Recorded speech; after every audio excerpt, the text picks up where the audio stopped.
مرحبا بكم في كويزين عفاف. اليوم باش نعمل لكم غريبة حمص صوابع. بالنسبة للغريبة هذه باش نستعمل ما بين زبدة وزيت 120 جرام. بالنسبة قبل كي كنت نتذكر واني صغيرة يحطوا أقل ما يمكن، يحطوا أقل من نصف، يصبح حتى يحطوا 200 جرام. يقول لك باهي لها الرحيان.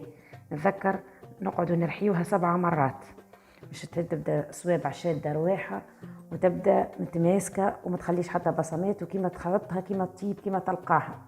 بالنسبه للوصفه هذه اني ديما نخدم بها وناجحه. باش نعطيكم اذا الاحكار. حطيت لنا غريبه حمص 250 زبده وزيت، زبده 40 جرام، زيت 80 جرام، يطلعوا كل مع بعض 120 جرام، عليها 80 جرام نشاء، 200 جرام فرينة، وحطيت السكر 110 جرامات. تطلع لك حلوة بالنسبة لياني برشا، بالنسبة لياني حطيت 200 جرام، ويقعد السكر ديما حسب الأذواق. هذه في مرحلة أولى. بالنسبة لي كي مش نخلطها مش تقعد ناقصة زيت، مش نعملها إذا نرحيها، سواء ترحيها برحاية اللحم وإلا باش ترحيها بالعجان تستعمل الباليت. هذه بالنسبة للغريبة. إذا تو مش نمروا للمراحل الموالية. باش نخلط كل المكونات.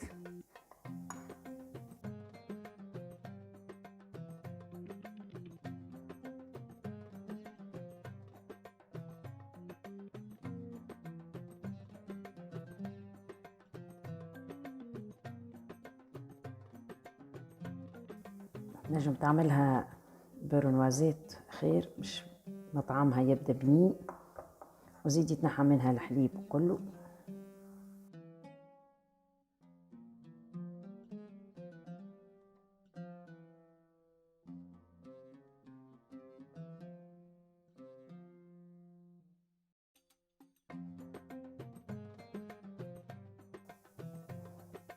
بالنسبة للغريبة الصوابع هذه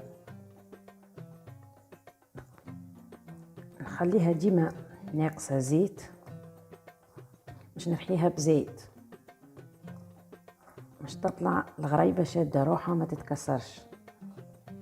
في المرحلة الموالية مش نحط نرحيها، وبعدها نرجع لكم نقول لكم قداش من مرة رحيتها. بالنسبة للغريبة هذه إذا لقيتها 3 مرات رحيتها وقيتها شدت روحها فبها، كانش نزيدها شوية زيت. تو بعد نقول لكم باش نمر لمرحلة الرحية. رحيتها 4 مرات وما قريتش زيتها، حسيتها ما تتلمش، كل ما نجي نحلها نلقاها تفترش. توا كي زدتها مغرفة زيت وكملت لها الرحية هذه. نبدا نرحي تهبط لك عب طويل، نكملها في الرحية، نكملها في الرحية الأخيرة. لقيتها تستحق الزيادة، مش منقعدش نعديها نرحي ونعاود. عملت لها 4 رحيات. انتم تحبوا تربحوا الوقت تعملوا لها رحية وتزيدوها مغرفة زيت، مغرفة ونص، وتزيدوا رحيتين اخرين قبل ما ترحي تجربها.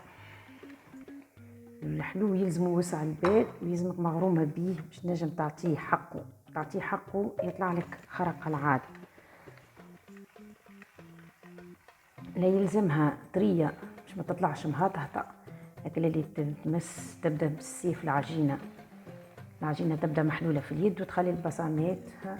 في حين هذه باش نوريها لكم، باش نقربها بعد لاباري. اعذروا لها كيف اني حليتها، كانت بعد ما رحيتها وحليت كانت برشا شقوق، توا ما عادش فيها.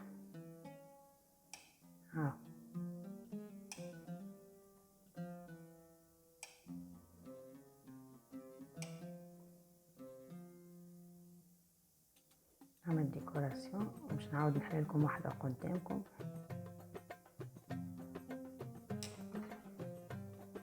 هي الكعبة هي مستوية على الاخر. باش نحطها في الطبق ومش نحل. اني وسعت بالي وبعدها كي حليت بعد اعذر لها كيف اني طرية العجينة سوبل. اعذر لها تمام مغرفة زيت كهو.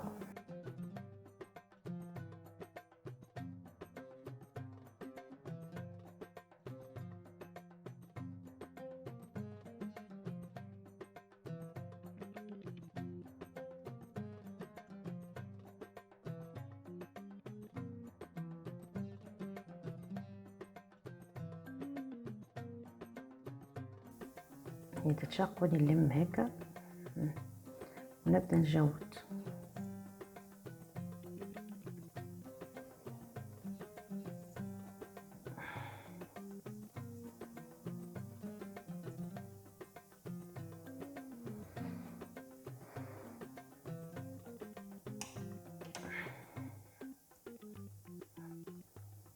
ناخذها مش نزيد.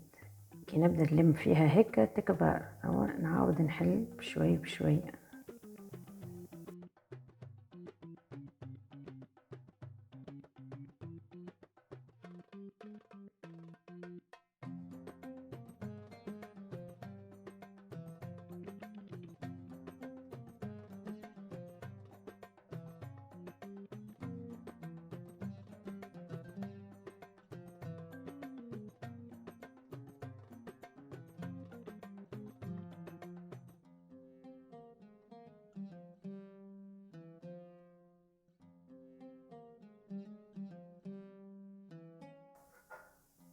هي حكاية تعود، يعني بيدي ما نعملهاش ديما، باش نوريكم الفاصون اللي نعمل بها.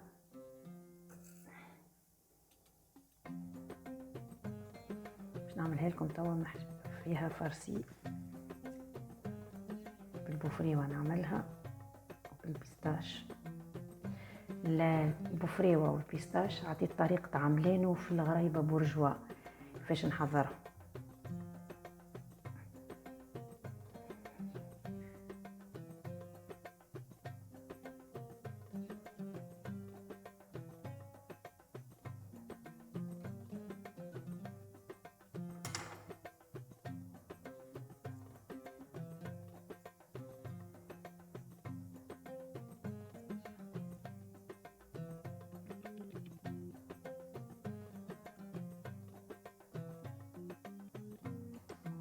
باش نجي عندي البوفريوة هذا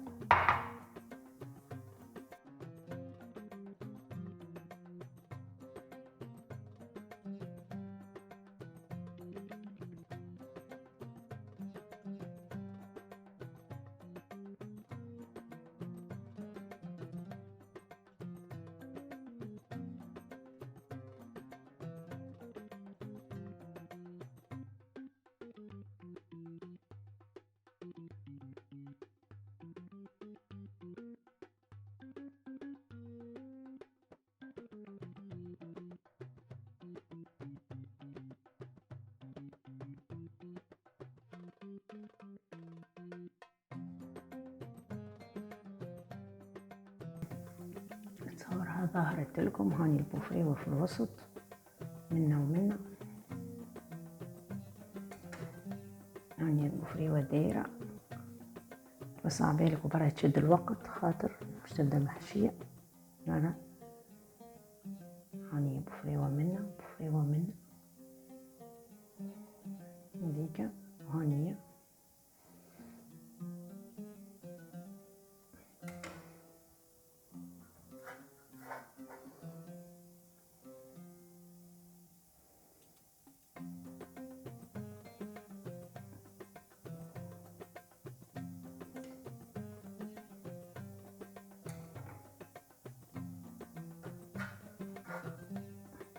باش نوريها لكم بالبيستاش تبدا واضحة. هاني واضحة نورمالمون.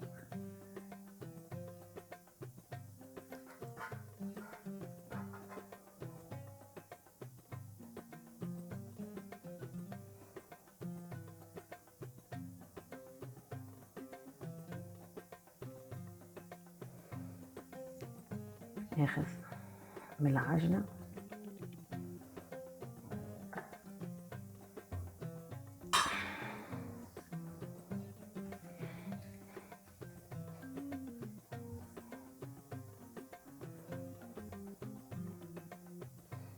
قطعة صغيرة باش تساعدني حتى كي تتفتش هانية تتعاود تتلم.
خاطر في الجنابات ما حنحطهاش في الجنابات. الجنابات انا نحيهم باش تجي منا ومنا على البيستاش ظاهر اخضر. نواصل نفس الطريقة حتى لوين نكمل الخلطة الكل، ونرجع لكم بعد الطبخ. طيبوا على 150 درجة ما بين نص ساعة و45 دقيقة.